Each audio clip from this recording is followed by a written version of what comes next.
Hello, my name is Eva. I'm from the United States, and I'm in my third semester of the Conflict and Democracy Studies program here at Masaryk University.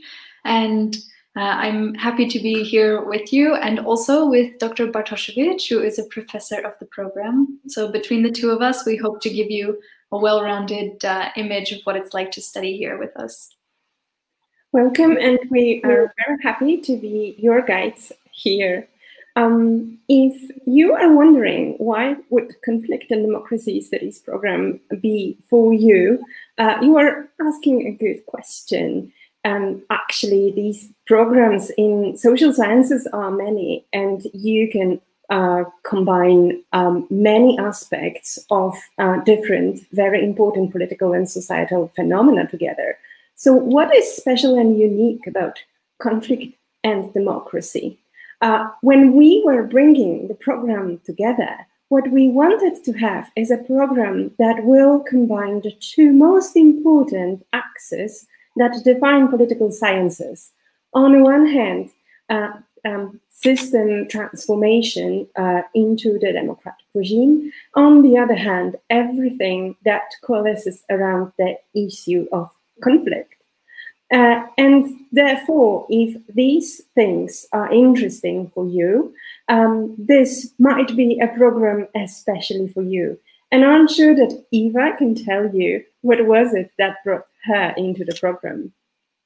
Absolutely. My bachelor's degree was in international affairs, and I recognized within this, even then, that conflict and democracy were two aspects of this bigger field that I was especially interested in. So naturally, I was quite excited to find a program that really has a focus on these two particular aspects, which is quite uncommon. So to anyone who is looking to emphasize these in their studies within the context of political science and international relations, I can definitely recommend narrowing and getting the opportunity to really assess both of these two different aspects and their interplay in the broader picture of politics.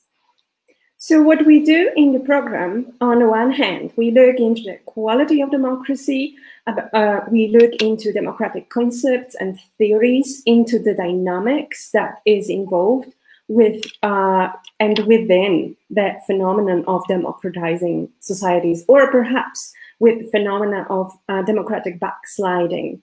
But we also look how conflicts arise because of those processes, and how the political system influences both the cause of the conflict and the quality of the conflict and the actors of the conflict. So we have two interlocking elements in the program.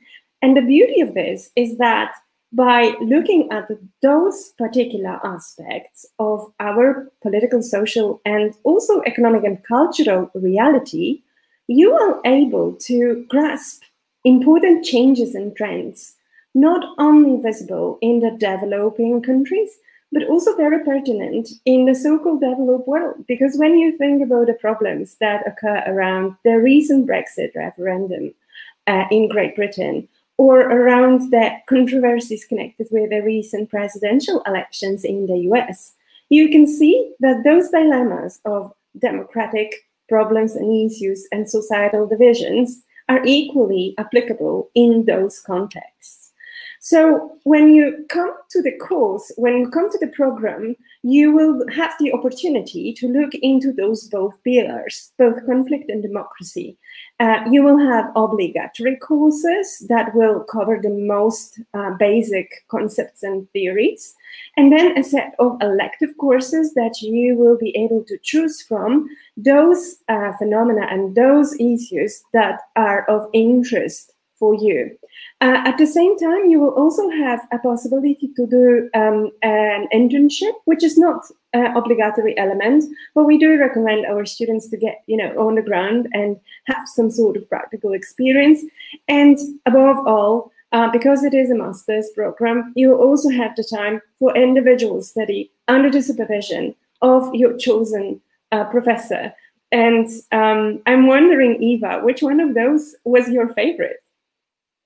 Yeah, I can speak first to the obligatory courses, because one thing that was a huge advantage of the program for me as well was just this emphasis on these different aspects in so much depth. So one of the first courses I took in my first semester was Comparative Perspectives on Democracy and Development.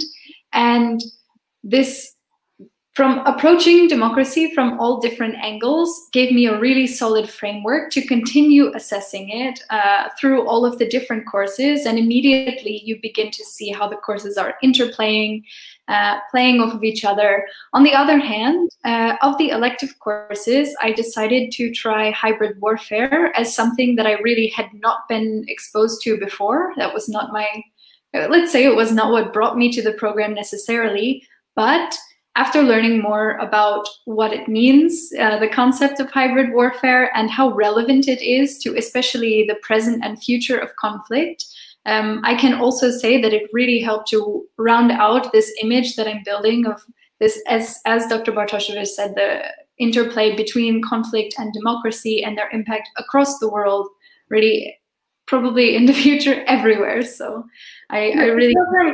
The program lasts for 2 years, and that gives you 4 semesters to adjust and tailor the courses to your needs, which is nice because you will also have the chance to meet the professors, which are many and varied.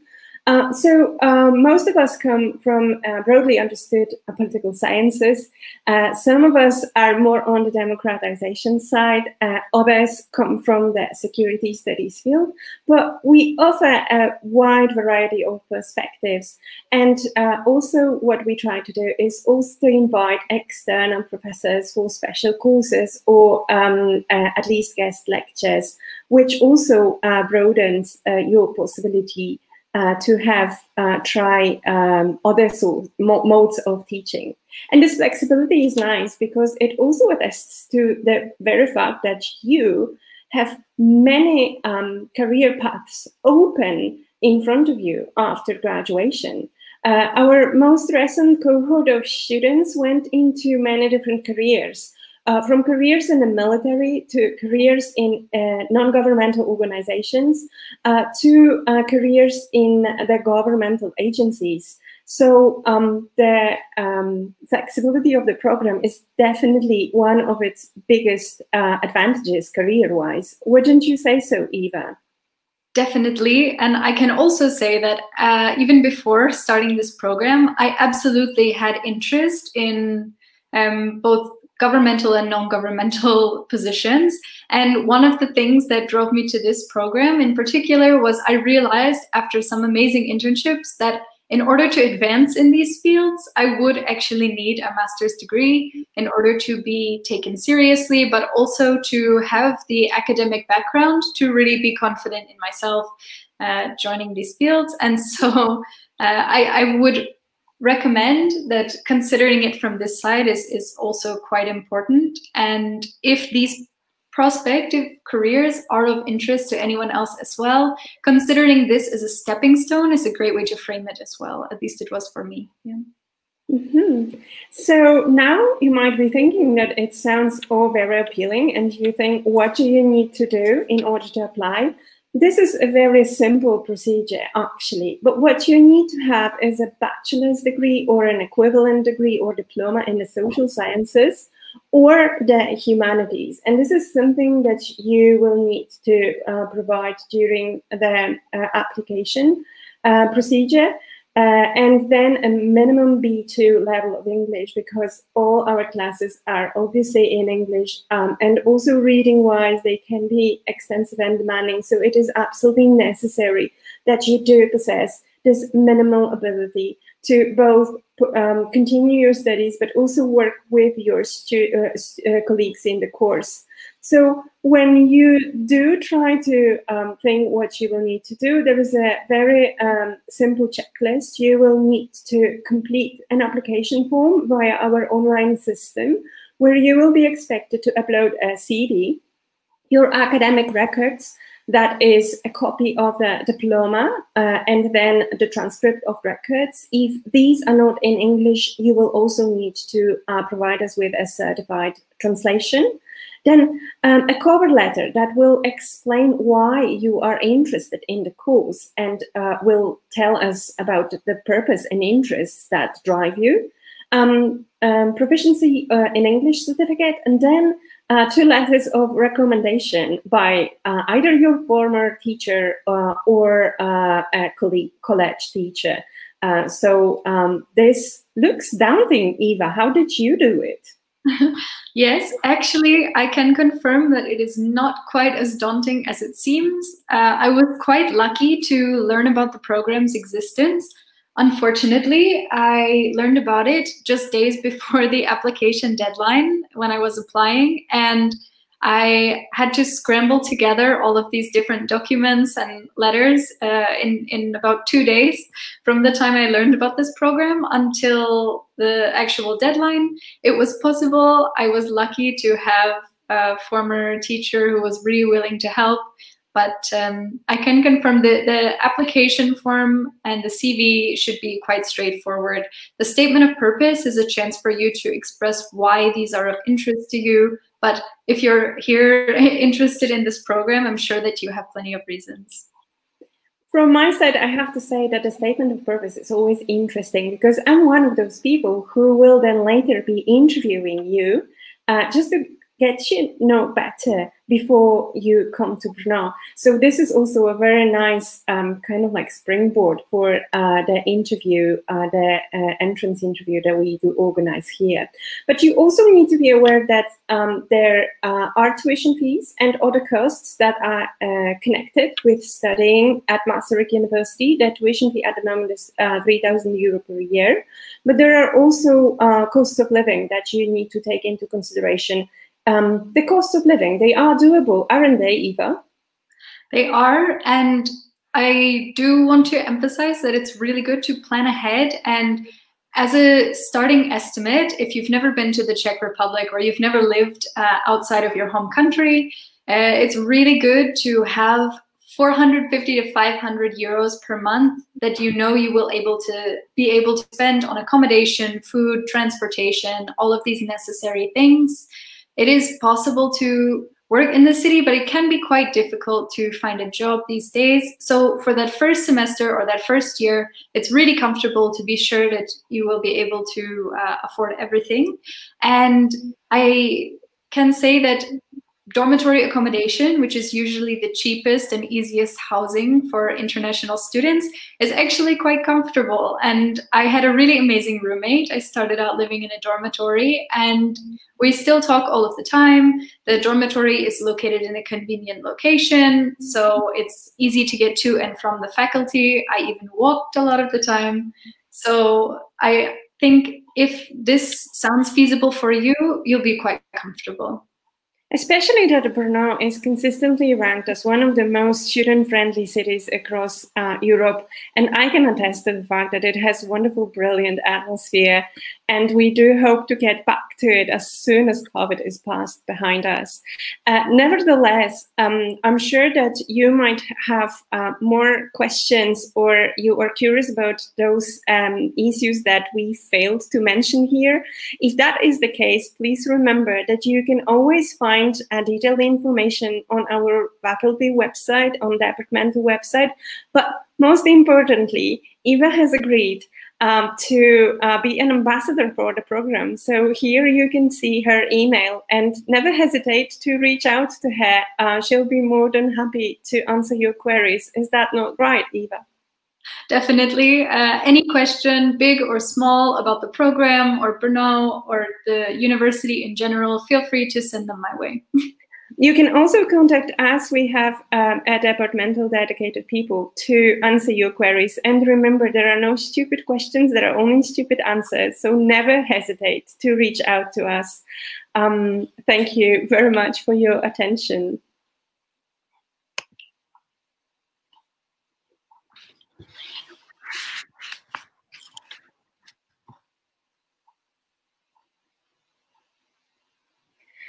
This is a very good question. The classes are never bigger than 15 persons. We tend to have our classes small in order to make the most of the time, but also in order to be able to work with each student, but also give the student time to work together.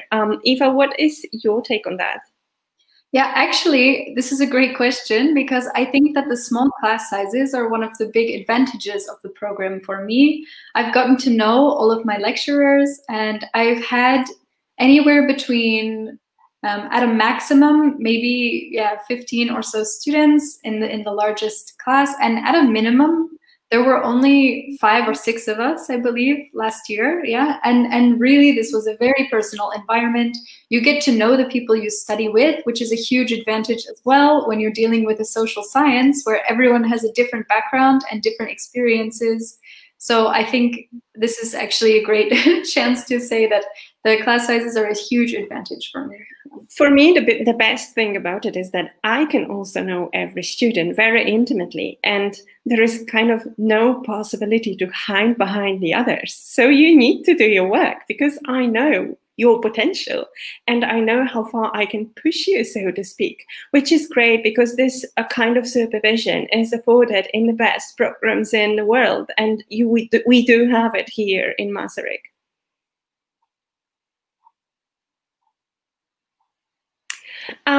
Thank you, Emily, for this question. You do not need to have political science or international relations background to study conflict and democracy with us. The broad social sciences background is relevant because it will give you methodological foundation on which we can build. But in general, our courses are prepared to bring everybody to the same page, so to speak, so that we can then journey onwards together. I think that your cohort is very diversified, Eva, is it not? It is. Many of us have some connection to political science in the background, but we also have an anthropologist. We also have some artists, I believe. It is really quite diverse, yeah.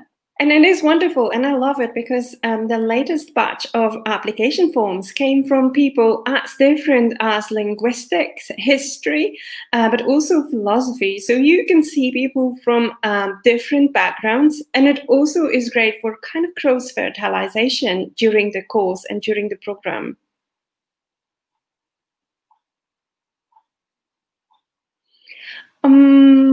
Well, this is a tricky question because in theory, you can start the program in spring semester and in autumn semester. What I can say from the professor's perspective is that we will issue you with a recommended study plan that will give you an idea how many obligatory and then elective courses you can take, but it will also provide you with kind of an optimal path that will allow you to have the necessary ECTS points, but at the same time, it will prevent you from getting into a situation when in your final semester, you have to kind of take 7 courses in order to have them. Instead, you will have the time for individual study and thesis writing. How did you do this, Eva? Yeah, well, each semester has been different. In the first semester, I actually took more than double the normal course load. So I got a lot of required courses done very early. And then this semester, now that the same courses are being offered, I've actually had the opportunity to take courses offered by the Security Studies program. I have one in the Faculty of Arts. I have international relations courses. So there is this room as well to branch out with some overlapping offerings that kind of enhance the program as well. But I, being really enthusiastic about this program, kind of took the opportunity to get as into it as possible. So I think I'm jealous now.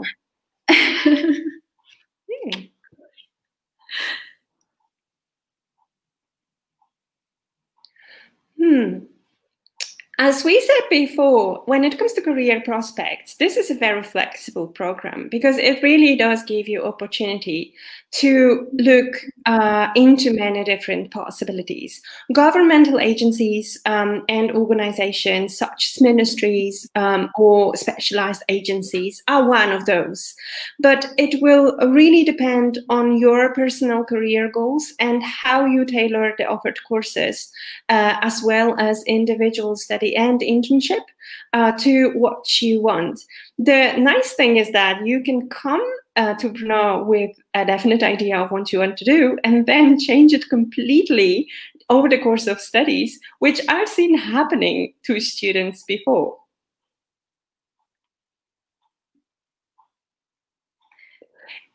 If there are no more questions, we would like to thank you for being with us today. And this has been a very interesting opportunity for us. Me, personally, I would like to see you in Brno, and I'm really looking forward to meeting you in person. Yeah, thank you from me as well. As my email was mentioned earlier, I want to reiterate that feel free to reach out with any questions at all. About anything related to studies here, I'm happy to answer. I'm happy to be in touch. And just as Dr. Bartoszewicz said, I hope to see you as well in Brno.